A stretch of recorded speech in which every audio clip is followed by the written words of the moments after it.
Hello dear students, welcome you all for Power System Operation and Control class. Continue with the automatic generation control. So previous classes we have seen the different modeling and we have solved some problems. Today we move with the transient response, where transient response of the system is determined by a transfer function which we were described in previously. These are depends on the roots of the characteristic equation. See, the denominator is a third order polynomial for a given system. As the regulation is decreased, two roots of the characteristic equations, which are complex conjugate pair, move towards the imaginary axis and move on the RHS of the S plane, causing the instability. So therefore we cannot decrease the regulation below a particular value. Means we should have some limits for the regulation. If it is going below that particular band or particular region, it will give us the instability. So the one problem which we have solved in previously, the same example I have taken, I think the problem number is 6.10. That problem I explained in previous class, same problem is taken, and we have had, because there was a Simulink model was there, MATLAB Simulink model. In that we have the values of R for different values. You can see in this first figure the values of regulation 3% and 5% is given with the two lines. The straight line which gives means the single line which gives the 3% regulation, and dotted line gives the 5% regulation. So this is how response is of the system with respect to time. So step response. The same thing if we go for next one. Now regulation still are reduced to 2%. See how exactly the response is taken now. Previously it was very simple. Now it is amplitude is less, but the oscillations are more.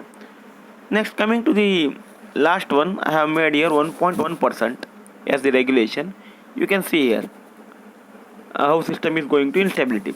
So it can be very clear that by these three figures, by decreasing the value of R, it does decrease the steady state frequency deviation. It leads to a poorer damping of the frequency oscillation.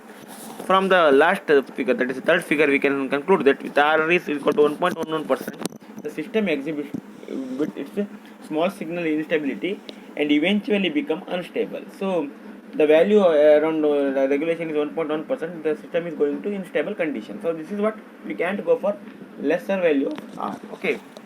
Next we will see the dynamic response. Coming to the dynamic response, this dynamic response can be obtained for the system from the inverse Laplace transform of the transfer function. The transfer function can easily simulated using the MATLAB commands, and also you can model it using the Simulink. The first order approximation of the transfer function can be made by neglecting the dynamics of the turbine and the governor. That's what. If we neglecting the turbines and governors dynamics, that is the first order function. One problem is given here. I will explain with this problem only. An isolated control area consists of 500 megawatt generator with an inertia constant of h is equal to 5s with the following parameters. Kps is equal to 100, that is a gain. TPS is a time constant, that is 20s. R is 5%, F is 50 Hz, TG is 0.45s, TTR is 0.5s. You are knowing what different things, what exactly it stands for. Okay. Draw the block diagram of the ELFC and obtain the transfer function. Obtain the response of the approximate first order neglecting the turbine and governor dynamics, a load reduction of 0.1 per unit. And last one is obtain the step response with the turbine and the governor model dynamics considering for the same case too. Okay. Now solution. The block diagram of the first order approximation is given in this figure. You can see there different things, load model, turbine model, all that together we had having this one. We are knowing this one. See, regulation is 5%, that's what 1 by 5 there. I know how to draw this one, you are knowing. Turbine model, governor model, load and generator model, everything how to draw. Now the first thing is what approximation of the first order is neglecting what turbine and governor model. Now only thing is here generator load model will be that is 100 by 1 plus 2s, that one block is used and with the same regulation. So the transfer function is nothing but delta of fs by minus delta pl of s. We will get solving this one, we will get like this. Or transfer function we are getting as 100 by 20s plus 21. This is the first order. So steady state frequency deviation is found by limit s tends to 0. So we will get it the values as minus 0.476 hertz. Okay, this is what the steady state frequency, this one. To find the complete dynamic response including the generator and turbine dynamics, we using MATLAB we have to find with the commands. So two figures we will get here. First is the first order approximation and the second figure is the complete dynamic response of the system, with considering the all turbine and the governor models togetherly. Okay, so this is regarding the dynamic responses. So with the problems only I am explained here. Okay, so you can go through this one. Next we will be going to the automatic generation controller. Yeah, coming to the automatic generation controller, with primary speed control, we have steady state speed deviation for a change in the system load. The amount of frequency deviation depends on the governor group characteristics and frequency sensitivity of the load. All the generating units will change their generation in response of the load change, irrespective of the location of the load. Restoration of the system frequency to the scheduled value requires supplementary control to change the load reference set point. This secondary control called AGC, that is automatic generation control, and it becomes the basic means of controlling prime mover power to match the variation of the system load. The controller should satisfy the following conditions. Those are the stable closed loop control operation, keep frequency deviation to a minimum, limit the integral of the frequency error, divide the load economically. So in an isolated system as considered here, there is no interchange power to be considered. The function of AGC is purely to maintain the frequency at the scheduled value. This is achieved by adding a proportional integral controller in the feedback path to change the load reference setting depending on the frequency deviation. From the control theory, it is known that the steady state error of a proportional integral controller is 0. So we will have a proportional integral controller. This figure gives us the integral controller is added to ALF. So you can see one extra line ki by s minus ki by s is added. That is a proportional integral controller is added. So togetherly this block is called as ALFC with proportional integral controller. So after making the simplification, you can see these two are in added 1 by Rn minus ki by s is added, that become ki by s plus r. So now once again simplifying the block diagram, we will get this the figure 2b as the reduced controller.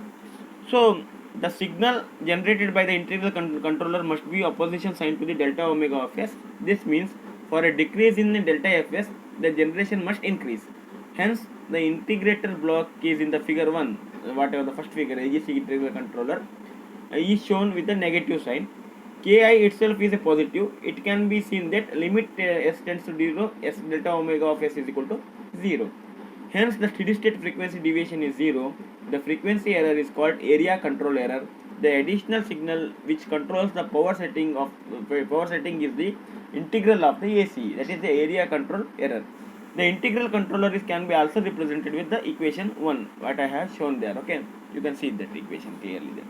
The command signal is given by delta P reference is equal to minus Ki integration of ACE dt, where Ki is the integral gain constant which controls the rate of integration. The steady state deviation is driven to 0 irrespective of the choice of the integral gain and R. We thus now have two parameters Ki and R to control the dynamic response of the system. The integrator output is 0 only when the speed deviation is 0. Under this condition, delta P reference is equal to 0.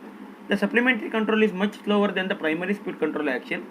It come into effect only after the primary control has stabilized to the system frequency. The primary control acts on all units with the speed regulation, where AGC adjusts the load reference setting only in few selected units. The outputs of these units override the effect of the composite frequency regulation characteristics of the system, and in the process of the force the generation of all other units not on AGC to scheduled values. So this is regarding the proportional integral controller. So now we will see one problem on this AC. Given a control area with 3 generating unit with the different ratings of MVA is given 3 units. Rating of MVA one is having 200 and with R value is 0.01. Second unit is having 500 with R value 0.025. Third unit is MVA rating is 750 and the R percentage R value is 0.04. The units are loaded as follows: P1 is equal to 100 megawatt, P2 is 400 megawatt, P3 is 600 megawatt. If the load increases by 200 megawatt, what is the new generation? If D is equal to 0, repeat it for D is equal to 1 per unit on the base of 1000 MVA. Okay, so delta F is given by minus delta PL divided by 1 by R1 1 plus 1 by R2 plus 1 by R3 plus D. So on 1000 base MVA, we need to find the value of R1, R2, R3. So all these are on the base, different base, 200, 500 and 750 is the base given. On the 1000 mega MVA base, we are finding the values of R1, R2, R3 are changes. You can see in the figure, whatever is solved there. Okay. Now delta P is what the change 200. On the base of 1000 MVA, it is 0.2 megawatt or 0.2 per unit, you can call it as. So now delta F, we will put all these values. We will get delta F as minus 3.403 into 10 raised to minus 3. So this is what F is 50 minus this one will means per unit value multiplied by 50. That value will get, that way frequency should be subtracted from the 50. We will get 49.8298 hertz. So delta P1 is minus delta F by R1. We will get 0.06806 per unit, or it is on the base of 1000 MVA. So I will get here 68.06 megawatt as the power change. So our P1 is equal to 100 plus 68.06, that is 168.06 megawatt. Same thing for delta P2. I am getting here 68.06, obviously 400 plus 68.06. Then same thing for the third one, I am getting here 63.84, that is added with the 600. So all together we are added, we are going to get the values of PG is 1300, which is equal to PL. Same thing I have continued with the D value.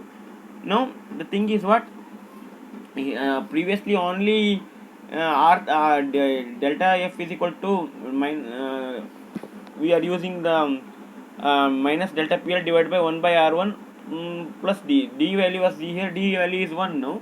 If you put all these values, same procedure, I am going to get the different value for D delta omega. So you can solve this problem. So by this the first part of the third module is finished. If you find any difficulties, you can ask me by calling. If you have any find any doubts, you can contact me. Okay. Anyhow, the theory part of this one I am going to send you by short. Thank you.